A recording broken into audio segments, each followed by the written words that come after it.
Guys, ang ating Egyptian rice. Ayan. So yummy. Ayan, Egyptian rice. Guys, habang pinapainit natin ang ating Egyptian rice, ayun po, ipapatong na po natin ng tilapia. Ayan po siya, guys. Ayan. Ayan.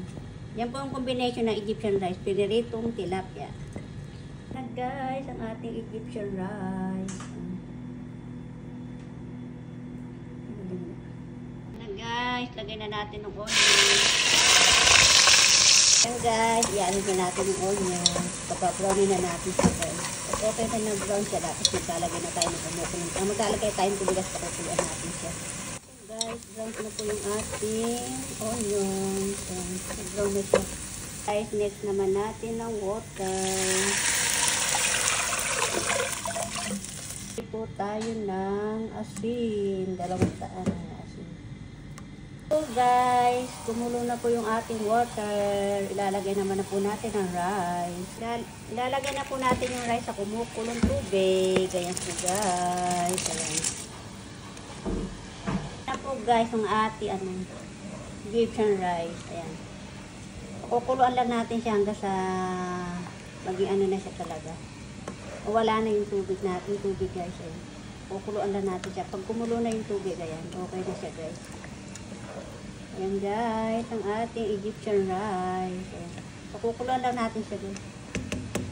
Yan po ang magpapakulay kasi sa ano, sa ating kanin. Yung ano, yung onions ba.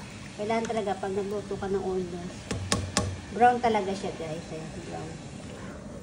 Ayan guys, ang ating Egyptian rice. Ayan, mamaya-maya po siya guys. Ano na siya. Maluluto na yan guys. Wala sa naano. Ayan guys. Pakukuluan lang natin siya guys. Tatakpan natin siya mamaya. Ayan, kumukulo-kulo na siya guys. Ayan. Ayan, kumukulo na yung ating Egyptian rice. Ayan. Ayan guys. Kumukulo na ang ating Egyptian rice. Ayan na po guys. Kumukulo na po yung ating Egyptian rice. Ayan. Ayan guys. Malapit na.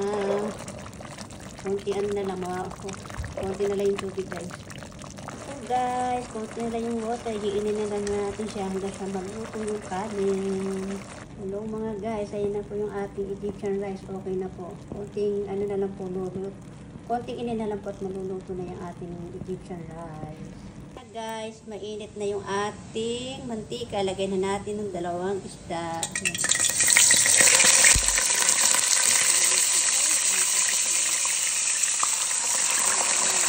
Guys, babalik ka rin na natin siya.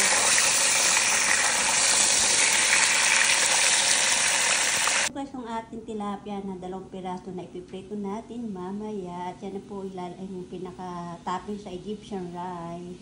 Guys, ayan po, magagawa po tayo na Egyptian rice na meron sibuyas. Ayan.